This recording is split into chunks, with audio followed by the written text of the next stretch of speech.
Metallurgy में 4 steps रहते हैं। पहला रहता है कंसंट्रेशन ऑफ ओर, दूसरा रहता है conversion of ore into oxide, तीसरा रहता है reduction of oxide into metal, और चौथा होता है रिफाइनिंग ऑफ मेटल्स। पहले पे अगर बात करें तो कंसंट्रेशन ऑफ ओर या फिर बेनिफिकेशन ऑफ ओर या फिर एनरिचमेंट ऑफ ओर या फिर ड्रेसिंग ऑफ ओर, ये 4 नाम है इसके। इस यानी बेनिफिकेशन ऑफ ओर में अपने पास 4 स्टेप्स रहते हैं। पहला स्टेप अपने पास यानी 4 वो रहते हैं अपने पास इसमें ब्रांचेस, 3 तो रहते फिजिकल, 1 रहता केमिकल। तो 3 फिजिकल में अगर अपन देखें तो 3 फिजिकल में पहला तो रहता है अपने पास ग्रेविटी सेपरेशन मेथड, इसको अपन यूज़ करते हैं Fe2O3 के लिए। इसमें अपन डिफरेंस इन डेंसिटी को यूज़ करते हैं। दूसरा रहता है मैग्नेटिक सेपरेशन में अपन मैग्नेटिक प्रॉपर्टीज़ के एलिमेंट को सेपरेट करते हैं। अगर इसका एक एग्जांपल देखा जाए तो इसका एक एग्जांपल होता है SnO2 खुद तो मैग्नेटिक नहीं होता, लेकिन इसमें जो इम्प्योरिटी होती है वो होती है वोल्फ्राम मैग्नेटिक इम्प्योरिटीज़, जो मैग्नेटिक इन नेचर होती है। तो इसको अपन मैग्नेटिक सेपरेशन से सेपरेट कर सकते हैं इसकी इम्प्योरिटी से। फिर अपने पास आता है थर्ड, अभी तक मैग्नेटिक हो गया, और फिर थर्ड आता है फ्रॉथ फ्लोटेशन अपन सिर्फ और सिर्फ सल्फाइड ओर्स के लिए यूज़ करते हैं। फ्रॉथ फ्लोटेशन के 2 ब्रांचेस रहते हैं। एक तो रहता है नॉर्मल फ्रॉथ फ्लोटेशन में पहला रहता है फ्रॉथिंग एजेंट यानी जो नॉर्मल फ्रॉथ फ्लोटेशन होता है उसमें अपने पास वो होता है यानी कुंडा होता है, उसमें अपने पास पानी वगैरह होता है। तो वो पानी में जो होता है पहला होता है यानी फ्रॉथिंग एजेंट के नाम पे अपन पाइन ऑयल यूज़ करते हैं उसमें। और कलेक्टर होता है उसमें, कलेक्टर के नाम पे अपने पास उसमें होता है पोटेशियम इथाइल जेंथेट, ये तो हो गया कलेक्टर। और फ्रॉथ स्टेबलाइजर्स होते हैं उसमें, जो होते हैं फिनॉल, क्रिसॉल और एनिलीन। अब इसमें अपन हाई प्रेशराइज्ड गैस उसमें डालते हैं यानी हवा उसमें डालते हैं, तो जो ऑयल ड्रॉप्स होते हैं उस पर और चिपक जाता है और सतह पर आ जाता है, जिसको अपन फ्रॉथ बोलते हैं, और उसको झाग की तरह हटा लेते हैं। ये होता है फ्रॉथ फ्लोटेशन। इसमें दूसरा जो होता है वो होता है डिफरेंशियल फ्रॉथ फ्लोटेशन। ZNS और PBS हमेशा साथ में मिलते हैं, तो उनको अलग करने के लिए अपन डिफरेंशियल फ्रॉथ फ्लोटेशन यूज़ करते हैं। उसको थोड़ा और डिटेल में देखने के लिए बुक में देख लेना, लेकिन बेसिक उसमें ये रहता है कि उसमें वो दोनों सेपरेट करते हैं। किसी एक की अपन एक्टिविटी कम कर देते हैं उसमें, तो वो चिपकता नहीं है और सिर्फ एक चिपकता उसमें, फिर वो ऊपर वगैरह ले लेते, ये अलग बात है, ठीक, वो देख लेना। ये हो गया डिफरेंशियल फ्रॉथ फ्लोटेशन। अब इसमें ये तो हो गए 3 physical properties concentration of ore में। इसमें चौथा होता है लीचिंग, ये होता है केमिकल प्रोसेस। इसमें अपन क्या करते हैं ना कि यानी रिएक्ट करवाते हैं इस ओर को किसी चीज़ से। जब रिएक्ट करेंगे तो इम्प्योरिटीज़ तो रिएक्ट करती नहीं, सिर्फ ओर करता तो इम्प्योरिटीज़ बच जाएगी, ऐसे लीचिंग रहता है, ठीक है। अब नेक्स्ट चलते हैं, ये तो हो गया कॉन्सेंट्रेशन ऑफ ओर। अब सेकंड हो गया अपने पास conversion of ore into oxide. Conversion of ore into oxide के अपने पास 2 रहते हैं, एक तो रहता है कैल्सिनेशन और एक रहता है रोस्टिंग। कैल्सिनेशन में अपने पास क्या रहता है, पहले कैल्सिनेशन अपन करते हैं heating in absence of air, और रोस्टिंग अपन करते हैं heating in limited supply of air. Calcination जब अपन करते हैं तो वो करते हैं अपने कार्बोनेट और ऑक्साइड ओर के लिए। और जहाँ तक बात है अपनी रोस्टिंग की, रोस्टिंग अपन करते हैं सल्फाइड ओर्स के लिए। यहाँ पे हवा नहीं है तो यहाँ पे सारे ऑर्गेनिक मैटर, कैल्सिनेशन में सारे ऑर्गेनिक मैटर और जितनी भी मॉइस्चर वगैरह होता है वो सब नष्ट हो जाता। लेकिन यहाँ पे ऐसा कुछ यानी क्योंकि वहाँ हवा नहीं है। पर रोस्टिंग में ऐसा कुछ नहीं रहता। रोस्टिंग में क्या रहता है बस कि जो यानी इम्प्योरिटीज़ है, इनऑर्गेनिक इम्प्योरिटीज़, वो भाप बन के निकल जाती, तो वो पोरस बना देती है उस ओर को, और इनको अपन कैरी आउट करते हैं रिवर्बरेटरी फर्नेस में। हाँ, अपन थोड़ा अलग रोड पे आते हैं, इसका नाम है फ्लक्स और स्लैग। फ्लक्स एक ऐसी चीज़ है जो कि नॉन फ्यूजिबल होती है और उसका मेल्टिंग पॉइंट काफ़ी हाई होता है, और स्लैग एक ऐसी चीज़ होती है जो फ्यूजिबल होती है और उसका मेल्टिंग पॉइंट रिलेटिवली लो होता है, ठीक है। फ्लक्स के अपने पास 2 टाइप्स हैं, एसिडिक फ्लक्स और बेसिक फ्लक्स। जो एसिडिक, जब अपने पास इम्प्योरिटी, जैसे पहला अगर अपन देखें एसिडिक फ्लक्स की बात करते हैं, अगर अपने पास इम्प्योरिटीज़ बेसिक इन नेचर है तो अपन एसिडिक फ्लक्स यूज़ करते हैं। इसका अगर एग्जांपल के रूप में अपन देखें तो अपने पास होता है Cu। जब अपन Cu की मेटलर्जी करते हैं उसमें मेन इम्प्योरिटी होती है FeO उसमें मेन इम्प्योरिटी होती है, और FeO बेसिक इन नेचर होता है। तो उसको काउंटर करने के लिए अपन डालते हैं इसमें SiO2 जो कि होता है एसिडिक फ्लक्स। तो जब बेसिक इम्प्योरिटीज़ तो एसिडिक फ्लक्स, और दूसरे साइड जब अपने पास एसिडिक इम्प्योरिटीज़ रहेगी तो अपन बेसिक फ्लक्स डालेंगे। जैसे अगर इसका एग्जांपल देने जाओ तो मेटलर्जी ऑफ Fe में, मेटलर्जी ऑफ आयरन में अपने पास जो मेन इम्प्योरिटी रहती है वो SiO2 रहती है। SiO2 एसिडिक इन नेचर रहता है, इसलिए अपन वहाँ पे बेसिक फ्लक्स डालते हैं जिसका नाम रहता है CaO, ठीक है। ये रहता है इसमें इतना, और इसके प्रॉपर्टी यानी वो देखा जाए, अगर फंक्शन देखा जाए तो बस इतना रहता है कि जो फ्लक्स होता है वो यानी यानी वो पिघलता नहीं है, लेकिन जो स्लैग होता है वो जल्दी पिघल जाता है। तो वो जो यानी मोल्टन मेटल है उसकी सतह पर आ जाएगा हर जगह और उसका और ऑक्सीडेशन नहीं होने देगा। और फिर अपन नीचे नल से मोल्टन मेटल निकाल लेंगे, बस इतना है। और फिर ये तो हो गया अपने पास फ्लक्स और सेकेंड, जो अपन थोड़ा अलग रोड पे आए थे। इसमें एक और है अलग रोड पे ही, अलग रोड पे अपने पास एलिंगम डायग्राम भी है। एलिंगम डायग्राम में बस एक चीज़ याद रखनी है, जो नीचे वाला है वो ऊपर वाले को रिड्यूस करेगा, जो नीचे वाला है वो ऊपर वाले को रिड्यूस करेगा। इतने में एलिंगम डायग्राम ख़त्म। अब आते आगे। अगर अपन आगे आते हैं तो अपने पास है क्या है अपने पास, हाँ अभी तक अपने 2 स्टेप्स हो गए थे, conversion of ore into oxide तक हो गया था। अब तीसरा स्टेप है reduction of oxide into metal. Reduction of oxide into metal में अगर अपन देखें तो सबसे पहला आता है अपने पास reduction by carbon. Reduction by carbon को अपन स्मेल्टिंग भी बोलते हैं। स्मेल्टिंग बेसिकली क्या रहती है, ये अपन यूज़ करते हैं आयरन और जिंक के लिए। हाँ, आयरन और जिंक के लिए अपन ये यूज़ करते हैं। और इसमें जो मेन होता है ना, मेन रिड्यूसिंग एजेंट, वो कार्बन मोनोऑक्साइड यूज़ करते हैं अपन। और इसको अपन यूजुअली ब्लास्ट फर्नेस में यानी उसको चलाते हैं सब कुछ। तो ब्लास्ट फर्नेस में अपने पास 3 वो रहते हैं भाग। 3 भाग में अपने पास पहला रहता कंबशन जोन, दूसरा रहता रिडक्शन जोन और तीसरा रहता फ्यूजन जोन। अगर अपन पहला देखें कंबशन जोन में यानी इसका टेम्परेचर सबसे ज़्यादा रहता। और कंबशन जोन में होता क्या है, कंबशन जोन में जैसे जो कार्बन होता है अपने पास नीचे, कार्बन को अपन कंबस्ट करते हैं। तो जैसे नाम ही बता रहा है कंबशन जोन, तो कंबस्ट करेंगे कार्बन को तो CO2 ऊपर आएगा। ठीक है, ये तो हो गया कंबशन जोन। इसका टेम्परेचर होता है 1600 डिग्री सेल्सियस से 1900 डिग्री सेल्सियस। फिर अब जब भी CO2 जो ऊपर आया चढ़ते हुए, यह आएगा अपने पास रिडक्शन जोन में। रिडक्शन जोन में पहले तो CO2 को, क्योंकि अपन ने बोला स्टार्टिंग में कि carbon monoxide is the main reducing agent, तो कार्बन डाइऑक्साइड को अपन कार्बन मोनोऑक्साइड में कन्वर्ट करते हैं। फिर अब अपने पास जो आयरन का ऑक्साइड रहता है Fe3O4, Fe2O3 होता है। Fe2O3 में जब अपन CO डालते हैं तो वह बनाता है Fe3O4 प्लस CO2। फिर अब जो Fe3O4 है उसमें फिर से CO डालेंगे तो वो बनाएगा FeO प्लस CO2। अब जो FeO बना उसमें फिर से अपन CO डालेंगे, FeO जो बना उसमें फिर से CO डालेंगे तो बनता है Fe प्लस CO2। अब यहाँ जो Fe बना इसको अपन बोलते हैं पिग आयरन। ये निहायत ही नल्ला होता है, कुछ काम का नहीं होता, ये बहुत ही ब्रिटल सा होता है, बेकार होता है इन शॉर्ट। तो ये तो हो गया अपने पास रिडक्शन जोन। इसका टेम्परेचर होता है अपने पास 300 डिग्री सेल्सियस से 700 डिग्री सेल्सियस या फिर 500 डिग्री केल्विन से 800 डिग्री केल्विन तक। ये तो हो गया अपने पास रिडक्शन जोन। उसके बाद आता है अपने पास फ्यूजन जोन, होता है 100 डिग्री सेल्सियस से 400 डिग्री सेल्सियस तक। इसमें होता कुछ नहीं है, बस इतना है कि जो यानी अपन ने पहले भी बात की थी इसकी, ये अपन मेटलर्जी ऑफ आयरन ऐसा मान सकते हैं कि उसकी बात कर रहे हैं अपन पूरी तरह से। तो मेटलर्जी ऑफ आयरन में अपन ने क्या बोला था कि जो मेन इम्प्योरिटी होती है वो होती है SiO2 एसिडिक इन नेचर है। तो उसको यानी काउंटर पार्ट करने के लिए अपन क्या डालेंगे, बेसिक फ्लक्स के नाम पे अपन यहाँ पे डालते हैं CO। तो बस इसमें यही होता है फ्लक्स यानी फ्यूजन जोन में जो मोल्टन मेटल है उसके ऊपर स्लैग जम जाता है, फिर अपन मोल्टन मेटल नीचे से निकाल लेते हैं। ये तो हो गई अपनी स्मेल्टिंग की प्रोसेस। अब अगर अपन आगे आते हैं तो थोड़ा सा आगे आएंगे तो अपने पास आता है यानी ये तो हो गया रिडक्शन बाय कार्बन। अब इसमें सेकंड अगर अपन देखें तो होता है रिडक्शन बाय एल्यूमिनियम। इसको अपन थर्माइट प्रोसेस भी बोलते हैं। होता क्या है ना, बेसिकली कई जगह पे अपने को लगता है कि कार्बन ही रिड्यूस कर देगा, पर कार्बन उसको यानी थेरोटिकली तो लगता है कि कर देगा, बट प्रैक्टिकली होता नहीं है। प्रैक्टिकली वो कार्बाइड बना लेता है, और कार्बाइड की नॉलेज मुझे है नहीं अभी, तो वो अपन बाद में देखते हैं।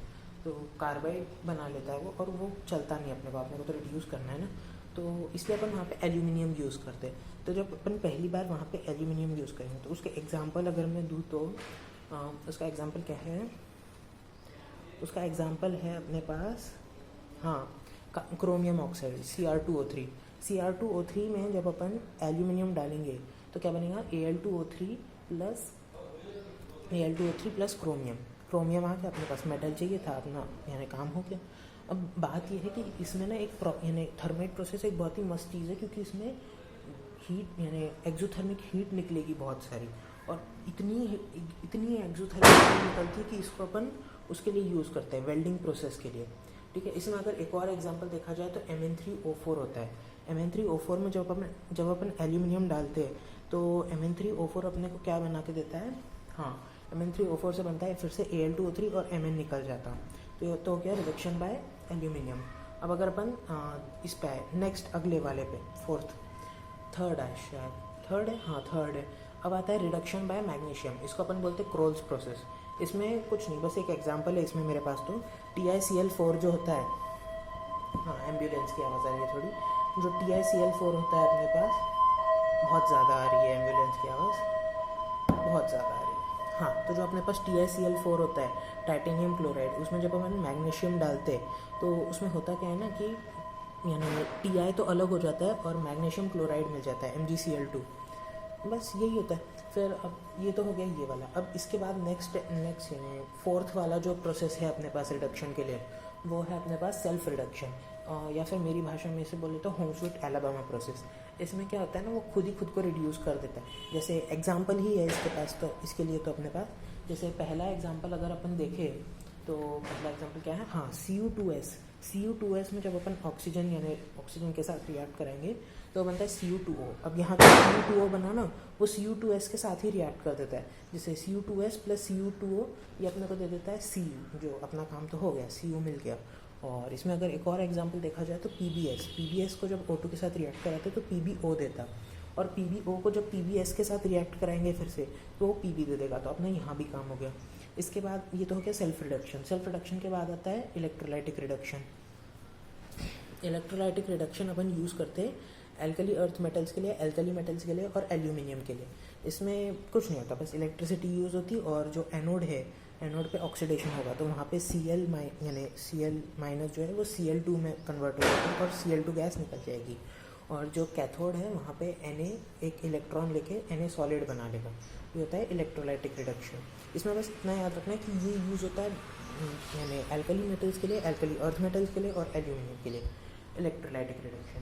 ये यहाँ पे हो गया अपना रिडक्शन खत्म हो गया शायद। यहाँ पे अपना एक सेकेंड में देख लेता हूँ। हाँ, रिडक्शन हो गया। अब अपने पास आता है refining of metals. Refining of metal में अगर अपन देखें तो रिफाइनिंग ऑफ मेटल में सबसे पहली स्टेप आती है अपने पास लिक्वेशन। यानी रिफाइनिंग ऑफ मेटल में भी ऐसी ब्रांचेस है हर बार की तरह, और उसमें जो पहली ब्रांच है वो है लिक्वेशन।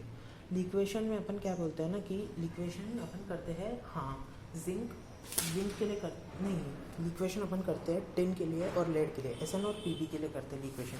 इसमें कुछ नहीं होता, बस जो यानी ऊपर रख देते हैं ऐसे पहाड़ पे, वो मेल्ट हो जाता है और जो मेल्ट हुआ हुआ पार्ट है वो नीचे आ जाएगा, क्योंकि इसमें लिक्वेशन में मेल्टिंग पॉइंट लो होता है मेटल्स का। और सेकंड अपने पास है डिस्टिलेशन मेथड। इसी में सेकंड डिस्टिलेशन मेथड में क्या होता है ना कि वो भाप बन जाते हैं इस बार मेटल्स। इसमें अगर अपन एग्जांपल देखें तो ज़िंदगी कबाड़ा हो गई, इसमें एग्जांपल होते हैं यानी यूज़ करते हैं इसके लिए जिंक, कैडमियम और मर्क्यूरी। फिर आता है अपने पास पोलिंग मेथड। पोलिंग मेथड अपन यूज़ करते हैं रिफाइनिंग ऑफ कॉपर में। इसमें क्या करते हैं अपन, यानी जो ग्रीन पोल्स होते हैं, अपने पास एक ग्रीन पोल्स नाम की चीज़ होती है, फ्रेशली कट ग्रीन पोल्स होते हैं अपने पास एक, और उनको अपन यानी फ्रेशली कट ग्रीन पोल्स जो होते हैं उनको अपन मोल्टन CO2 में डाल देते हैं, ऐसा मान लें। तो जब मोल्टन CO2 में जाता है वो, तो मोल्टन CO2 में वो हाइड्रोकार्बन देगा बहुत सारे, और जब वो हाइड्रोकार्बन देगा, जो ये हाइड्रोकार्बन देगा ना फ्रेशली कट ग्रीन पोल्स, ये जो हाइड्रोकार्बन देता है वो रिएक्ट करता है CO2 के साथ, और जब वो CO2 के साथ रिएक्ट करेगा तो अपने को सिर्फ CO2 मिल जाएगा। ये होता है पोलिंग मेथड।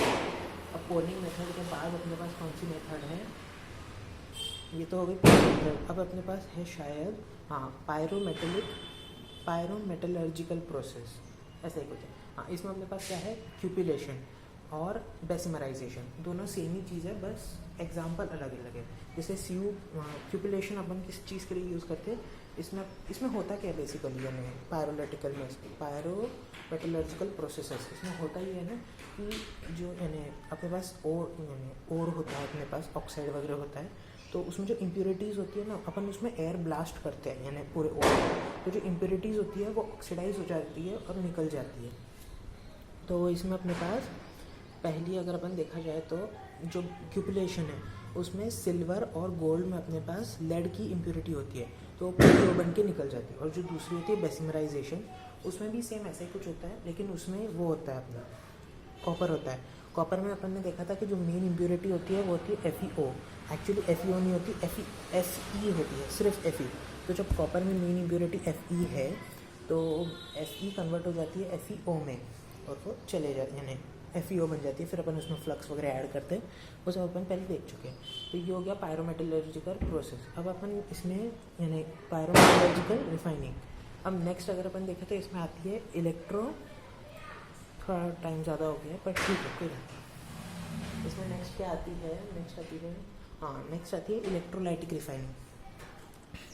इलेक्ट्रोलाइटिक रिफाइनिंग में अपने को बहुत प्योर मिलता है। इलेक्ट्रोलाइटिक रिफाइनिंग में अपने को क्या मिलता है, यानी 99.95% प्योर मेटल मिलता है अपने को इसमें। और इसमें करते क्या है अपन, यानी सॉल्यूशन लेते हैं, वो सब तो करते ही है, लेकिन जो एनोड होता है उस पर इम्प्योर लेते हैं, इम्प्योर मेटल का पूरा रॉड, और कैथोड पे प्योर मेटल की पतली रॉड। नीचे एनोड मड गिरता है, एनोड के नीचे जिसमें प्रेशियस मेटल्स होते हैं। और इसको यूज़ किसके लिए करते हैं अपन, इसको अपन यूज़ करते हैं कॉपर के लिए, जिंक के लिए, और कॉपर, जिंक और एल्यूमिनियम के लिए यूज़ करते हैं अपन इसको, यानी इलेक्ट्रोलाइटिक रिफाइनिंग को। बस इतना ही है इसमें तो, हाँ इतना ही है। फिर अपने पास आती है जोन रिफाइनिंग। जोन रिफाइनिंग के लिए अपने पास ना एक वो है, क्या कहते हैं, प्रिंसिपल है अपने पास जोन रिफाइनिंग के लिए। जोन रिफाइनिंग क्या कहती है कि ना, यानी solubility of impurities in liquid state is greater than that in solid state। यानी जो impurities होती है वो liquid state में ज़्यादा soluble होंगी solid state में जितनी होती थी उससे ज़्यादा। तो बस देखो, तो ये याद ही हो गया, ऐसे मेटल का रॉड होता है, फिर उसमें जोन ऐसे रखते हैं, तो बीच का जो पार्ट होता है वो लिक्विड बन जाता है, आजू बाजू से इम्प्योरिटी आ जाती है, ऐसे 2-3 बार उसको हिला देते हैं तो वो निकल जाती है सारी इम्प्योरिटीज़। इसमें अपने को मिलता है 99.9% प्योर मेटल। इसको यूज़ किसके लिए करते हैं वो इंपॉर्टेंट है। इसको अपन यूज़ करते हैं हाई प्योरिटी सेमीकंडक्टर मेटल निकालने के लिए, जिसमें इसका अपने पास वो जो भी कहते हैं शॉर्ट ट्रिक वगैरह, इसमें अपने पास इसकी शॉर्ट ट्रिक होती है, तो मैं भूल गया हूँ तो मैं शॉर्ट ट्रिक देख के बताऊँगा। शॉर्ट ट्रिक होती है बस ही गेगा इन boron, silicon, gallium, germanium, indium, ठीक है। बस ही गेगा इन, हरामखोर बच्चे, बस ही गेगा इन। और बस यही है जोन रिफाइनिंग, इतनी ही चाहिए। फिर अपने पास आती है vapour phase refining. Vapour phase refining में अपने पास होता क्या है ना, कि जो भी मेटल है अपने पास, यानी इम्प्योर मेटल जो है अपने पास, उसमें अपन कुछ रिएक्टेंट्स डालते, फिर वो वोलेटाइल कंपाउंड बन जाता, फिर अपन उसको हीट कर देते, तो जो यानी प्योर मेटल है वो भाप के फॉर्म में उड़ जाता। इसमें अपने पास 2 ब्रांचेस हैं, पहली है मॉन्स प्रोसेस और दूसरी है अपने पास वैन आर्कल मेथड। जो मॉन्स प्रोसेस है वो अपन निकल के लिए यूज़ करते, और उसमें जो स्पेशल रिएजेंट यूज़ करते अपन होता है कार्बन मोनोऑक्साइड। और ये जो दूसरी ब्रांच है वैन आर्कल मेथड, ये अपन यूज़ करते हैं T½ करो के लिए, टाइटेनियम, जिरकोनियम, हाफनियम, ये अपन T½ करो के लिए यूज़ करते हैं। और इसमें जो स्पेशल यानी वो रिएक्टेंट होता है वो होता है आयोडीन। हो गया। अब जो स्पेशल है यानी स्पेशल मेटलर्जी से उसका अपन बाद में देखते हैं। बाय।